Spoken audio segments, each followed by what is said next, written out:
হুজুর কাছে দোয়া চাইছি যাতে আল্লাহ আমাকে যে দায়িত্ব দিয়েছে এই দায়িত্ব যাতে আমি ঈমানের সাথে পালন করতে পারি আমার শেষ দিন পর্যন্ত। নির্বাচনের আগে আমি হুজুরকে কথা দিয়েছিলাম যে আমি আসবো, কিন্তু নির্বাচনের পরে আপনারা দেখেছেন আমরা যখন আল্লাহর মতো সরকার গঠন করেছি, সরকার গঠন করার একদিন পরেই রোজা শুরু হয়েছে। রোজা শেষ হতে না হতেই শুরু হয়ে গেল মধ্যপ্রাচ্যের এই যে ইরানের সাথে যে আমেরিকার যে সমস্যাটা এটা শুরু হয়ে গেল, ফলে তেল জ্বালানি সহ বিভিন্ন বিষয়ে পুরো অর্থনীতির উপর একটা চাপ তৈরি হলো।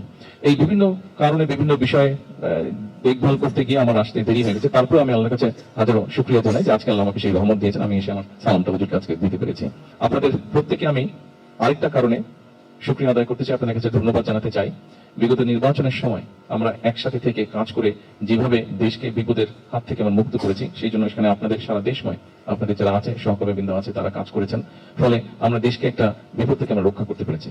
তবে একটা জিনিস আমি বলবো, যেই একসাথে যে কাজটা আমরা করেছি, যেটা হুজুরের নির্দেশে আপনারা সবাই করেছেন, হুজুরের দোয়ায় আপনারা উনি দোয়া করেছিলেন, সেই জন্য আমরা সফল হয়েছি আল্লাহর রহমতে। তবে সমস্যাটা আমাদের এখনো শেষ হয়ে যায়নি। বিগত 17 বছর ফ্যাসিবাদের সময় যেটা হয়েছিল, এই গ্যাস বিদ্যুৎ দেখলে এমন ভাবে ব্যক্তি খাতে বা বিদেশিদেরকে দিয়ে দিয়েছে, ফলে দেশের ভিতরে নিজেদের গ্যাস আছে কিনা এটা তারা খুঁজে বের করার চেষ্টা করেনি।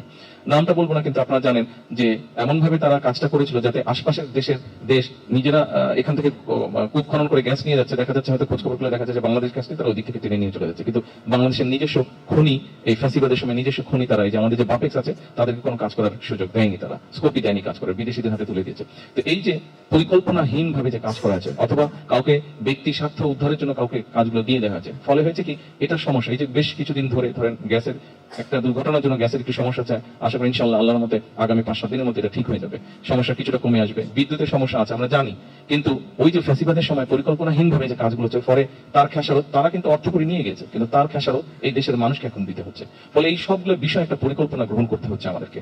এখন এই পরিকল্পনাগুলো গ্রহণ করতে গিয়ে যে বিষয়টা আরেকটা বিষয় দাঁড়িয়েছে, আমরা আগেও দেখেছি, আমরা 71 সালে দেখেছি, আমরা 86 সালে দেখেছি, আমরা 96 সালে দেখেছি, এই এমনকি বিগত নির্বাচনের সময় আপনারা দেখেছেন যে যাদের বিরুদ্ধে বা যারা দেশটাকে অন্যদিকে নিয়ে যেতে চেয়েছিল, আপনারা এবং আমরা একসাথে যাদের বিরুদ্ধে তো না, প্রতিপক্ষ হিসাবে আমরা নির্বাচনের সময় কাজ করেছিলাম, খেয়াল করে দেখবেন বিগত কয়েকদিন ধরে এরা আবার কতগুলো কথা বিভ্রান্ত ছড়ানোর চেষ্টা করছে, বিশৃঙ্খলা তৈরি করার চেষ্টা করছে তারা। সেই জন্য আমি বলছি যে আমরা যে একসাথে কাজ করছি, দেশটাকে যে একটা সঠিক রাস্তায় আমরা নিয়ে আসার জন্য চেষ্টা করছি, এখানে আমরা নির্বাচনের আগে যেভাবে একসাথে কাজ করেছি, আপনাদের কাছে আজকে হুজুরের দোয়া নিয়ে আমি বলতে চাই, আপনাদের সকলকে আমি অনুরোধ জানাতে চাই যে আমাদের আগামী দিনগুলোতে আমাদেরকে একসাথে থাকতে হবে। হ্যাঁ, একসাথে আমাদেরকে থাকতে হবে। হ্যাঁ, আমি জানি এখানে কিছু আপনারা দাবিদা উপস্থাপন করেছেন, আমরা চাই এমন একটা বাংলাদেশ তৈরি করতে যেখানে বাংলাদেশের মানুষ, বাংলাদেশের সন্তানরা খেয়ে পড়ে বেঁচে থাকবে, শান্তিতে থাকবে। বিভিন্ন মানুষ আমরা একসাথে শান্তিতে থাকবো, আমরা আমাদের ধর্ম পালন করবো, তারা তাদের ধর্ম পালন করবে, কিন্তু একই সাথে এখানে যেটা অধিকাংশ মানুষ এটা হচ্ছে ইসলাম ধর্ম, এখানে ইসলাম ধর্ম হিসাবেই এটাই আমরা এগিয়ে নিয়ে যাবো আমাদের দেশটাকে ইনশাআল্লাহ। তো এখন আজকে এখানে আসার মূল উদ্দেশ্য হচ্ছে যে হুজুরকে সালাম দিতে আসা এবং দোয়া নিতে আসা। দোয়াটার মূল বিষয়টা হচ্ছে এই যে আপনাদের সামনে সংক্ষেপে যে কথাগুলো বললাম, যে বিভ্রান্ত বা বিশৃঙ্খলা সৃষ্টির যারা চেষ্টা করছে, এরা যদি বিশৃঙ্খলা তৈরি করতে না পারে, আমাদেরকে দেশের মানুষের জন্য কর্মসংস্থানের ব্যবস্থা করতে হবে, মানুষের চিকিৎসার ব্যবস্থা করতে হবে, হাসপাতালগুলোকে ঠিক করতে হবে, আমাদের শিক্ষার ব্যবস্থা করতে হবে, রাস্তাঘাট স্কুল কলেজগুলো আমাদেরকে ঠিক করতে হবে, বিভিন্ন জায়গায় ব্রিজ কালভার্ট আছে এগুলো ঠিক করতে হবে। দেশে যদি আমাদের বিশৃঙ্খলা না থাকে, শান্তি পরিবেশ থাকে, তাহলে দেশীয় বলেন বা বিদেশি বলেন যে বিনিয়োগকারীরা আছে তারা দেশে তখন বিনিয়োগ করবে, বিনিয়োগ করলে আমাদের সন্তানরাই, আমাদের পরিবারের সদস্যরাই সেখানে চাকরি বাকরি কর্মসংস্থানের ব্যবস্থা হবে, ফলে দেশের মানুষ যাতে ভালো থাকতে পারে, তাই না?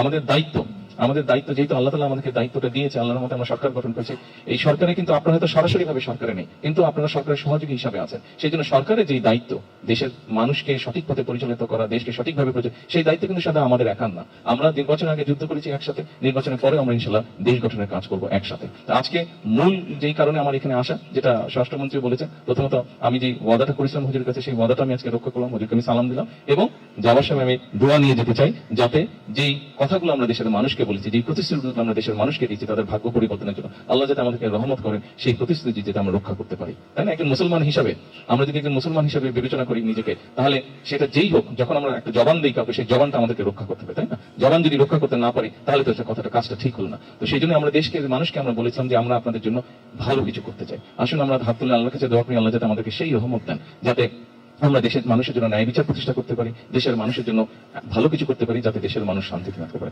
আপনাদের সকলের কাছে দোয়া চাইছি, এবং একই সাথে আমি হুজুর কাছে দোয়া চাইছি যাতে আল্লাহ আমাকে যে দায়িত্ব দিয়েছে এই দায়িত্ব যাতে আমি ঈমানের সাথে পালন করতে পারি আমার শেষ দিন পর্যন্ত। জি ইনশাআল্লাহ, পরবর্তীতে আবার তখন অন্য বিষয়ে আলাপ করবো। আজকে যেহেতু সালাম এবং দোয়ার জন্য এসেছি, আজকে আর অন্য কথা বললাম না। সকলে ভালো থাকবেন। আসসালামু আলাইকুম।